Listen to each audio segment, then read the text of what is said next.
အလုသမားတော်လှန်ရေးကိုတားဆီးဖို့ကမ္ဘာပထမဆုံးလူမှုဖူလုံရေးနဲ့ပင်စင်လာစာစနစ်တွေကိုစတင်ရေးဆွဲပေးခဲ့တဲ့ဝန်ကြီးချုပ်တယောက်တန်နဲ့သွေးမေကွန်းနဲ့အတူဗျူဟာမြောက်စစ်ပွဲ၃ပွဲကိုတိုက်ခါဂျာမန်အင်ပါယာကြီးကိုရေပုံပေါ်ရောက်အောင်တည်ထောင်ခဲ့တယ်အဲ့ဒီအင်ပါယာကြီးပြိုကွဲမသွားအောင်လဲဥရောပအင်အားကြီးနိုင်ငံတွေကိုတန်တမန်ရေးရာတွေနဲ့ထိချုပ်ခဲ့ပြီးလူမှုအမဂတ်စနစ်တွေကိုပါနတ်စာအသုံးချသွားခဲ့တဲ့ဂျာမနီရဲ့ပထမဆုံးဝန်ကြီးချုပ်အော်တို ဗွန် ဘစ်မတ်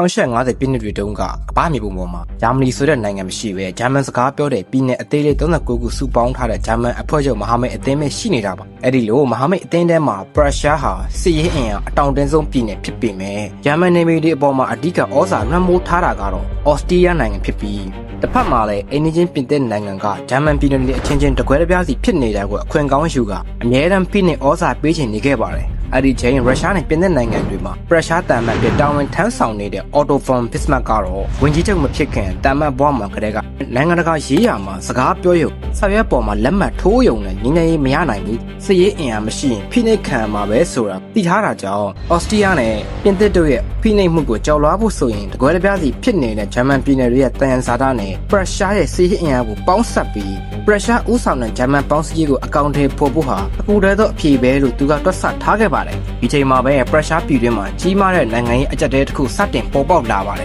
1848ခုနှစ်ဒီမိုကရေစီပြည်သူ့တော်လှန်ရေးပြီးပေါ်လာခဲ့တဲ့အခြေခံဥပဒေအရ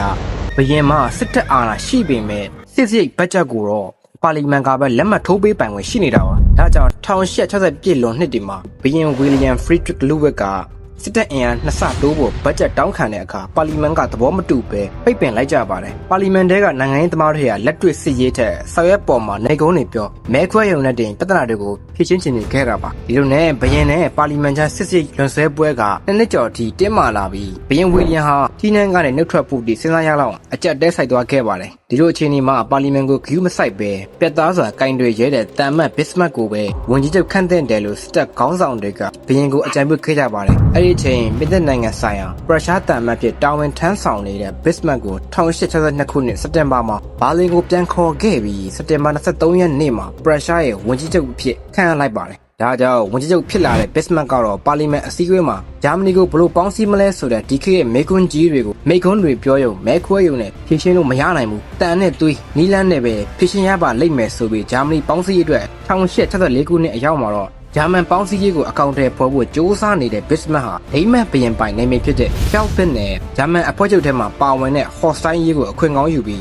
1864ခုနှစ်မှာပရုရှားနဲ့အော်စတြီးယားပူးပေါင်းကဒိမတ်ကိုစစ်ကြေညာတိုက်ခိုက်ခဲ့ပြီးအလွယ်တကူအနိုင်ရလိုက်ပါတယ်အဲ့ဒီလိုနဲ့ဒိမတ်ကိုအနိုင်ရပြီးတဲ့နောက်မှာတော့တိတ်ပိုက်လို့ရလာတဲ့နေမည်နှစ်ခုကိုခွဲဝေအုပ်ချုပ်ရင်းအော်စတြီးယားနဲ့သဘောထားကွဲလွဲလာပါတယ်ဘစ်မတ်ကတော့ဒီတင်းမာမှုကိုအခွင့်ကောင်းယူပြီး1866ခုနှစ်မှာအော်စတြီးယားနဲ့ကိုစတင်တိုက်ခိုက်ကစစ်ပွဲမှာပရုရှားကအနိုင်ရတဲ့အတွက်အော်စတြီးယားဟာဂျာမန်ပြည်နယ်တွေအပေါ်မှာဩဇာလွှမ်းမိုးခွင့်လုံးဝဆုံးရှုံးသွားခဲ့ပါတယ်ဒါပေမဲ့ဂျာမနီပေါင်းစည်းရေးကလုံးဝမပြီးမြောက်သေးပါဘူးပရုရှားကမြောက်ပိုင်းပြည်နယ်တွေကိုစီယုံနိုင်ခဲ့ပေမဲ့ဘာဗေးရီးယားအပါအဝင်တောင်ပိုင်းဂျာမန်ပြည်နယ်တွေကပရုရှားရဲ့အုပ်ချုပ်မှုအောက်ထဲမိုးကျင်ကြပါဘူးဒါကြောင့်1880ပြည့်နှစ်မှာဘစ်မတ်ဟာပြင်သစ်နဲ့စစ်ပွဲဖြစ်အောင်ဖန်တီးလာပါတယ်ပြင်သစ်လိုပြည်ပရန်သူကစစ်လာတိုက်မှာပဲတောင်ပိုင်းနဲ့မြောက်ပိုင်းဂျာမန်ပြည်နယ်တွေဟာမျိုးသားရေးစိတ်ဓာတ်နဲ့အတူတူကပေါင်းစည်းလာမယ်လို့ဘစ်မတ်ကပြတ်ဆထားတာပါဒီလိုနဲ့အဲ့ဒီအချိန်စပိန်ချီးနန်းမှာဂျာမန်မင်းသားလီယိုပိုနတ်တက်ဖို့ဖြစ်လာတော့အရှေ့ရောအနောက်ပါဂျာမန်တွေကဝိုင်းညက်တိုက်ခံရမှာကြောက်တဲ့ပြင်သစ်ကပြင်းပြင်းထန်ထန်ကန့်ကွက်ခဲ့ပါတယ်ဒါကြောင့်ပရုရှားဘရင်ကမင်းသားလီယိုပိုကိုနတ်ဆွန်ခိုင်းလိုက်လို့ပြဿနာပြေလည်သွားခဲ့ပေမဲ့ပြင်သစ်ကအခွင့်ကောင်းယူပြီးနောင်နာကတ်မှလည်းဘယ်တော့မှနမ်းမတက်ပါဘူးဆိုတဲ့တရားဝင်အာမခံချက်ပါထပ်ပေးဖို့မတန်မရအနိုင်ကျင့်တောင်းဆိုလာတာပါပရုရှားဘရင်ဝီလီယံကဒီကြောင့်ဆိုချက်ကိုညှင်းပယ်ခဲ့ပြီ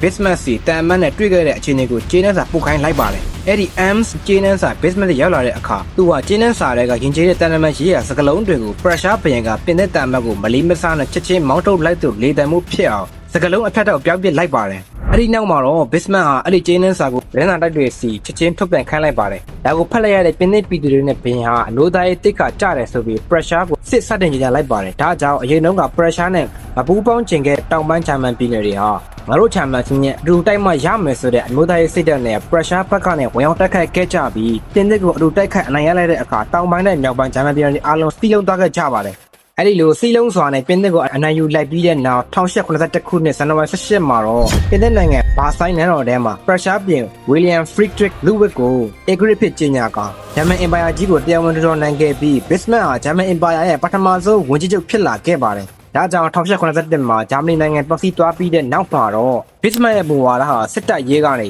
ငင်းရဲနဲ့နယ်မြေထပ်သိမ်းဖို့ထက်ရှိပြီးသားပြည်နယ်တွေတွေ့ကွဲမသွားအောင်ထိန်းသိမ်းဖို့ကပူရေးကြီးလာတာကြောင့်သူဟာပြင်သစ်ဘက်ကအခြားနိုင်ငံတွေနဲ့မဟာမိတ်ဖွဲ့ပြီးပြန်မတိုက်နိုင်အောင်အင်အားကြီးနိုင်ငံတွေဖြစ်တဲ့အော်စတြီးယားရုရှားတို့နဲ့အဂရစ်သုံးမမဟာမိတ်ဖွဲ့ခဲ့ပြီးပြင်သစ်ကိုတိချထားကဂျာမနီနဲ့အရှေ့ဘက်ရုရှားနဲ့အနောက်ဘက်ပြင်သစ်တို့ကြားနှစ်ဖက်ညက်စစ်မဖြစ်အောင်ဥရောပနိုင်ငံတွေမဟာမိတ်ဆက်ဆံရေးတွေတည်ဆောက်ခဲ့ပါတယ်။တစ်ဖက်မှာလည်းပြည်တွင်းတည်ငြိမ်ရေးအတွက်ဆိုရှယ်လစ်ဝါဒီတွေကိုပြင်းပြင်းထန်ထန်ဖိနှိပ်ခဲ့ပေမဲ့ဒီဖိနှိပ်မှုတစ်ခုတည်းနဲ့အလို့သမားတော်လှန်ရေးကိုမတားဆီးနိုင်မှန်းသိတာကြောင့်ဘစ်မတ်ကပြည်သူတွေနိုင်ငံတော်ပေါ်သစ္စာရှိလာအောင်ကမ္ဘာပထမဆုံးနိုင်ငံအဆင့်လူမှုပူနွေးစနစ်တွေကိုကိုယ်တိုင်ရေးဆွဲပေးခဲ့ပါတယ်။ဒါကြောင့်1883မှာကျန်းမာရေးအာမခံ1884ခုနှစ်မှာပရိုဒဆာထိခိုက်မှုအာမခံ1889မှာတော့အသက်ကြီးလို့အလုံးမလွတ်နိုင်တော့တဲ့အလုပ်သမားတွေအတွက်ကမ္ဘာပထမဆုံးပင်စင်ထင်လာစနစ်တွေကိုဖန်တီးပေးခဲ့တာဖြစ်ပါတယ်။ဒီလိုနဲ့ဘစ်မတ်ဟာပြည်တွင်းရေးနဲ့တန်တမာရေးကိုအောင်မြင်စွာထိန်းချုပ်ထားနိုင်ခဲ့ပေမဲ့1888ခုနှစ်မှာတော့သူ့ကိုအပြည့်အဝဝင်ကြီးပေးခဲ့တဲ့ဘုရင်ဝီလျံတက်ဟာကွယ်လွန်သွားခဲ့ပါတယ်။အဲဒီနောက်သူ့သားဖရီဒရစ်IIIက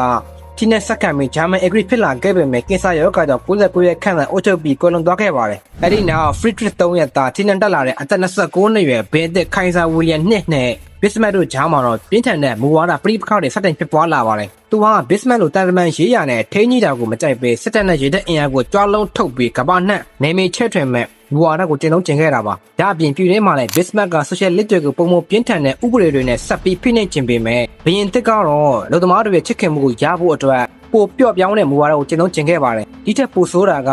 ခိုင်ဆာဝီလျံ2ဟာဘစ်မတ်ရဲ့ရုပ်သေးမဖြစ်ခြင်းပဲတိုင်းပြည်အာဏာအားလုံးကိုသူကိုယ်တိုင်ချဲ့လက်ကျင်ခဲ့တာပါ။ဒါကြောင့်1852ခုနှစ်ကတည်းကပြဋ္ဌာန်းခဲ့တဲ့ဝင်ကြီးတွေဟာဘရင်နဲ့တိုက်ရိုက်မတွေ့ရပဲဘစ်မတ်ကတစ်ဆင့်မှတင်ပြရမယ်ဆိုတဲ့စီးမြင့်ကိုဘရင်တစ်ကဖျက်သိမ်းဖို့ကြိုးစားတဲ့အခါဘစ်မတ်ကနှုတ်ထွက်မယ်လို့ချင်းချောက်ရာကနေအခြေအနေတွေအထွတ်အထိပ်သို့ရောက်လာခဲ့ပြီးနောက်ဆုံးမှာတော့ဘစ်မတ်1890ခုနှစ်မတ်လ18ရက်နေ့မှာဘရင်ဝီလျံ2ကိုနှုတ်ထွက်စာတင်ခဲ့ပြီးဘစ်မတ်ဟာဂျာမန်အင်ပါယာဝန်ကြီးချုပ်ယာတို့အပြင်ပရုရှားရဲ့ဝန်ကြီးချုပ်နဲ့နိုင်ငံခြားရေးဝန်ကြီးရာထူးတွေကနေပါနှုတ်ထွက်ခွင့်တောင်းခံခဲ့ပါတယ်။အဲဒီနောက်မတ်လ20ရက်နေ့မှာတော့ဘရင်ဝီလျံ2ကဘစ်မတ်ရဲ့နှုတ်ထွက်မှုကိုလက်ခံပြီးရာထူးကနေတရားဝင်ဖြုတ်ခဲ့တာကြောင့်ဂျာမန်အင်ပါယာကိုတည်ထောင်ပေးခဲ့တဲ့တမန်တော်ဝန်ကြီးချုပ်ဘစ်မတ်ဟာနှစ်30နီးပါးကြိုးကင်ခဲ့တဲ့နိုင်ငံရေးစက်ခုံပေါ်ကအခမ်းကဏ္ဍပြည်သက်ညီကုန်းချွတ်သွားခဲ့ရပါတယ်။ဒီလိုရာထူးကနေနှုတ်ထွက်ခဲ့ပြီးနောက်မှာတော့ဘစ်မတ်ဟာပီထရစ်ရှူရွာလေးမှာငင်းစားပွဲနဲ့နေထိုင်ခဲ့ပြီးသူ့နောက်ဆက်ခံသူတွေရဲ့မူဝါဒတွေကိုဝေဖန်ပြောဆိုတာတွေနဲ့နိုင်ငံရေးပေါ်ဩဇာလွှမ်းမိုးဖို့ဆက်လက်စ조사ခဲ့ပါသေးတယ်။ဒါပေမဲ့အသက်အရွယ်ကြီးလာတာနဲ့အမျှကျန်းမာရေးလည်းတဖြည်းဖြည်းကျဆင်းလာခဲ့ပြီးနောက်ဆုံးမှာတော့1898ခုနှစ်ဇွန်လ30ရက်နေ့မှာဂျာမန်အင်ပါယာကိုတည်ထောင်ပေးခဲ့တဲ့တမန်တော်ဝန်ကြီးချုပ်ဘစ်မတ်ဟာအသက်83နှစ်အရွယ်မှာကွယ်လွန်ခဲ့ပါတယ်။ဒီလိုဘစ်မတ်မရှိတော့တဲ့နောက်ပိုင်းမှာတော့ဘရင်ဝီလျံဟာဘစ်မတ်တိကျထိန်းကြီးထားခဲ့တဲ့ရုရှားနဲ့တာတမန်သဘောတူညီချက်တွေကိုဖျက်သိမ်းလိုက်ပါတယ်။ဒါကြောင့်ပြင်သစ်ရဲ့ရုရှားနဲ့လက်တွဲခွင့်ရသွားခဲ့ပြီးဘစ်မတ်အမဲကြောက်ခဲ့ရတဲ့အရှိရောအနောက်ပေါဝိုင်းညှတိုက်ခံရမယ့်အနေပေါ်ပေါက်လာကနောက်ပိုင်းမှာတော့1914ပထမကမ္ဘာစစ်ကြီးစီဥတီသွားခဲ့တာပဲဖြစ်ပါတယ်။နောက်ဆုံးမှာတော့ဒုတိယကမ္ဘာစစ်ပြီး1948ခုနှစ်မှာမဟာမိတ်နိုင်ငံတွေကဂျာမန်စစ်ဝါဒနဲ့အာဏာရှင်စနစ်ရဲ့အခြေခံတစ်ခုအဖြစ်မြင်ခဲ့တဲ့ပရုရှားနိုင်ငံတော်ကိုပြန်ဝင်ဖျက်သိမ်းလိုက်ပါတော့တယ်။